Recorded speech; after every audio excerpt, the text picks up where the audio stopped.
તો અમદાવાદના પંચવટી વિસ્તારની વાત કરીએ, જ્યાં વરસાદી પાણી ભરાઈ ગયા છે। વરસાદ વરસતાની સાથે જ પંચવટીના ચારેય કોર વિસ્તારમાં રસ્તા ઉપર જાણે કે નદીઓ વહેતી હોય તેવા દ્રશ્યો જોવા મળી રહ્યા છે।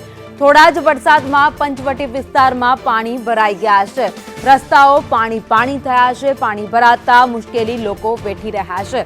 જ્યારે વરસાદ આવે ને મુશ્કેલી વેઠવાનો વારો અમદાવાદ વાસીઓને આવે છે, કારણ કે એક પણ રસ્તો એવો નથી કે જ્યાં પાણી ન ભરાતું હોય। કોઈ પણ વિસ્તાર લઈ લો, પૂર્વ વિસ્તાર હોય કે પછી પશ્ચિમ વિસ્તાર હોય, તમામ જગ્યાએ તમામ રસ્તાઓ પર પાણી ભરાઈ જાય છે।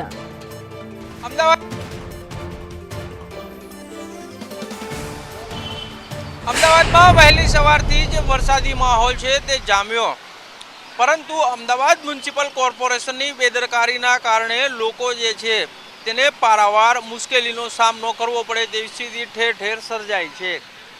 આજે દ્રશ્યો દેખાઈ રહ્યા છે તે પંચવટી 4 રસ્તાના દ્રશ્યો છે કે જ્યાં એક તરફનો માર્ગ છે તે સંપૂર્ણ પાણીમાં ગરકાવ થઈ ગયો છે અને ઢીંચણસમા પાણી જે છે તે ભરાઈ ગયા છે।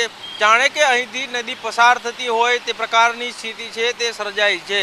સામાન્ય રીતે આ પ્રકારે રોડ જે છે તે ગ્રામીણ વિસ્તારમાં પાણીમાં ગરકાવ થતા હોય છે, પરંતુ કહેવાતા સ્માર્ટ સિટીમાં આ પ્રકારની સ્થિતિ છે તે સર્જાઈ છે ને તેના કારણે ભારે ટ્રાફિક જામ છે તે આ વિસ્તારમાં સર્જાય છે અને તેના કારણે લોકોને હાલાકીનો સામનો કરવો પડી રહ્યો છે।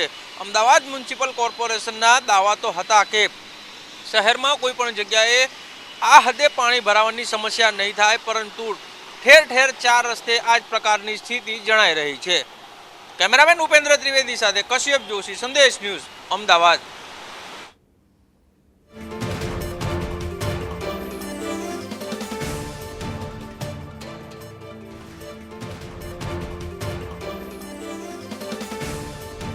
અમદાવાદનો પંચવટી વિસ્તાર હોય, શ્યામલ વિસ્તાર હોય, ચાણક્યપુરી વિસ્તાર હોય, કોઈ પણ વિસ્તારના નામ લઈ લો, તમામ જગ્યાએ આ જ રીતની પરિસ્થિતિ જોવા મળી રહી છે।